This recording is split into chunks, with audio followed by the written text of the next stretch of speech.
Chers amis du monde du sport, bonjour. Je me suis intéressé cette fois à un public particulier, les décrocheurs face à la pratique sportive. Et je vais vous livrer ma proposition au cours des 9 à 10 minutes à venir. Je suis parti du constat que certains décrocheurs ou éloignés de la pratique peuvent l'être malgré eux. Comment les caractériser?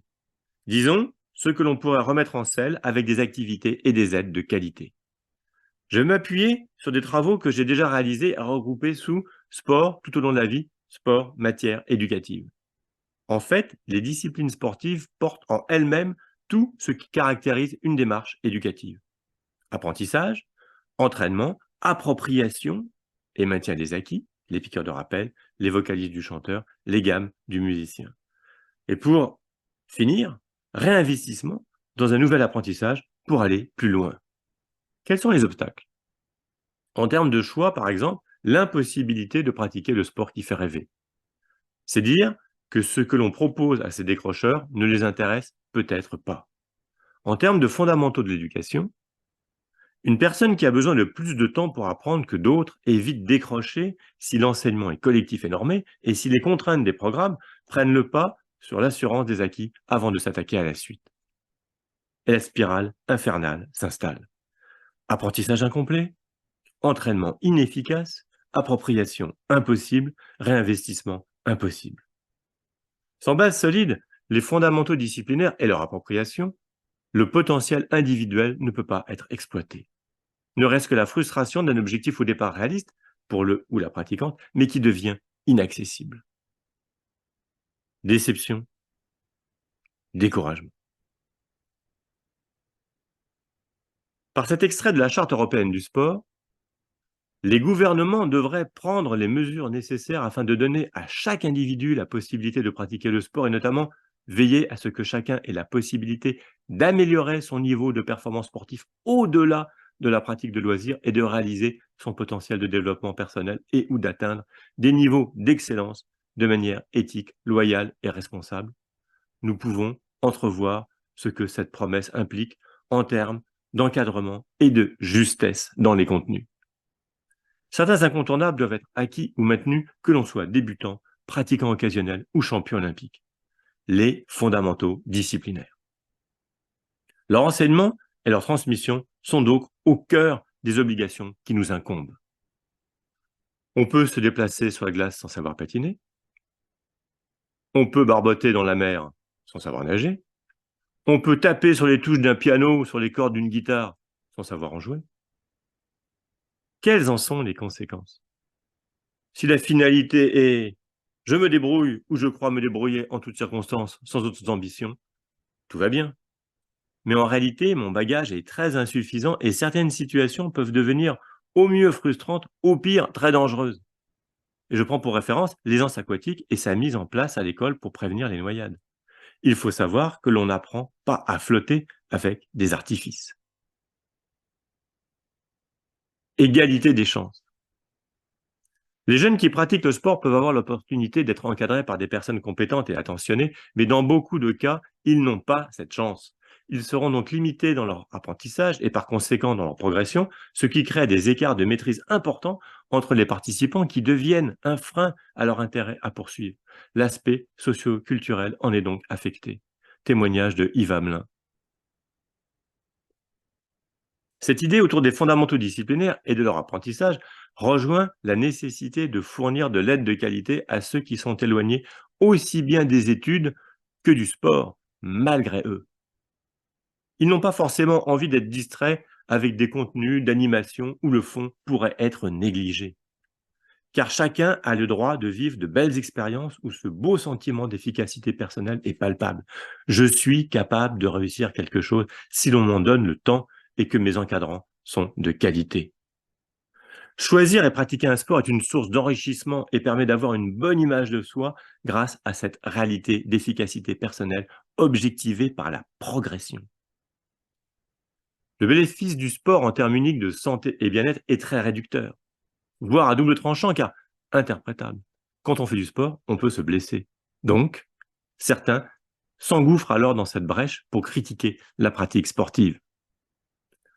Le bien-être est un état statique immédiat. Oui, Si je suis en bonne santé ici et maintenant, je me sens bien, ou plutôt, de toute façon, mieux que si je suis malade. Par contre, ma conscience me permettant de me projeter dans l'avenir et d'accepter un mal immédiat pour un bien futur, je sais que d'autres horizons peuvent s'ouvrir à moi si je peux bénéficier d'aides de qualité. Le bonheur est une visée dynamique par le temps long. Pour des raisons qui s'expliquent, les fondamentaux disciplinaires peuvent être ignorés ou échapper un jour à ceux qui les enseignent. Par exemple, l'accaparation de l'attention par des détails au détriment de l'analyse des causes. Il est donc très important de les lister et d'expliciter leur mise en œuvre via une publication. Y aurait-il une application pour cette approche dans les 2 heures de sport au collège? Première proposition, apprendre à courir sur les mêmes bases fondamentales que les champions. Sauf erreur de ma part, les élèves qui sont en club ne seront pas concernés par ces 2 heures, c'est-à-dire ceux qui sont déjà encadrés par des spécialistes d'une ou de plusieurs disciplines sportives. Pour les autres, à moins de continuer à creuser les inégalités, il faudrait leur proposer un enseignement de qualité dans une discipline qu'ils auraient choisie. Mais si ce n'est pas possible à cause d'un manque d'installation ou de choix trop divers, que reste-t-il? La course à pied. Pas courir pour courir et se défouler, mais apprendre à courir pour s'améliorer. Aujourd'hui, au bord du lac d'Annecy, on voit une majorité de gens qui courent en tapant des pieds avec les genoux pliés. Travailler la fréquence permet d'améliorer le pied, un contact court et dynamique, et également courir haut sur ses appuis pour pouvoir se projeter facilement vers l'avant. Apprendre à courir sur les mêmes bases fondamentales que les champions. C'est tout à fait réalisable avec des projections possibles car la course joue un rôle important dans beaucoup de sports, ne serait-ce que pour la récupération ou le maintien d'une condition physique de base. Car oui, l'inactivité est délétère. L'être humain est organisé pour lutter contre les effets de la pesanteur. Les contraintes sont notre quotidien 24 heures sur 24. Nous en priver nous désorganise. Apprendre à courir sur les mêmes bases fondamentales que les champions. Efficacité, tête haute et style. Courir avec du style. Après le bus, dans les escaliers, sur la plage. Parlons d'un contenu et d'une première partie sur les fondamentaux techniques. Posture, fréquence, impulsion, mouvement de bras. Commençons par la posture, avec une introduction sur l'équilibre dynamique.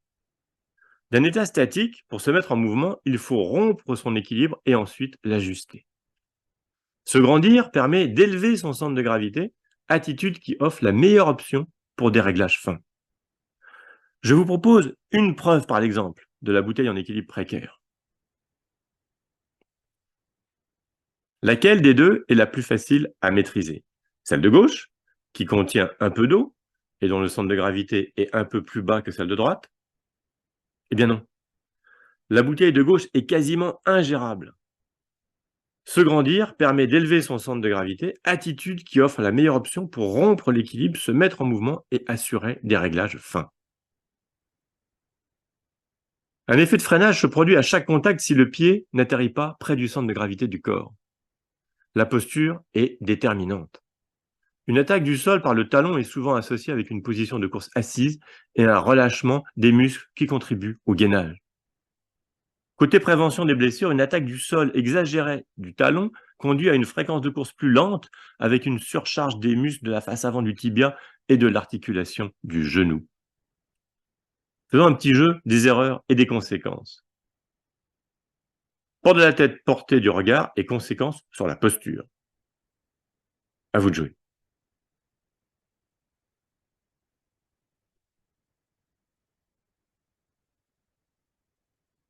Venons-en à la fréquence. L'invariant du haut niveau étant plus dans la fréquence des foulées que dans la technique d'attaque du sol, c'est cette piste qu'il faut développer. Par exemple, travail de surfréquence à faible vitesse. Côté prévention des blessures, une fréquence plus élevée permet de mieux protéger la région lombo-pelvienne en évitant de trop grands pas vers l'avant, phénomène accentué dans les descentes. Rappel, travailler la fréquence permet d'améliorer le pied par un contact court et dynamique. Place à l'impulsion et à l'extension de la hanche. Extension de hanche complète, contrôle du haut du corps, pied dynamique. Le corps en mouvement pousse contre un point fixe. Une fois lancé, fléchir les jambes pour bénéficier d'une plus longue impulsion à chaque pas est inopérant. Contrairement au patinage, par exemple, cela ne fait que ralentir la course et augmenter le risque de blessure. Finissons par l'équilibre latéral, la synchronisation et mouvement de bras. Attention au roulis dû au mouvement des bras. Balancer chaque bras au-delà de l'axe médian conduit en réaction à croiser les contacts au sol pour maintenir sa verticalité, ce qui n'est pas le cas ici, ni là.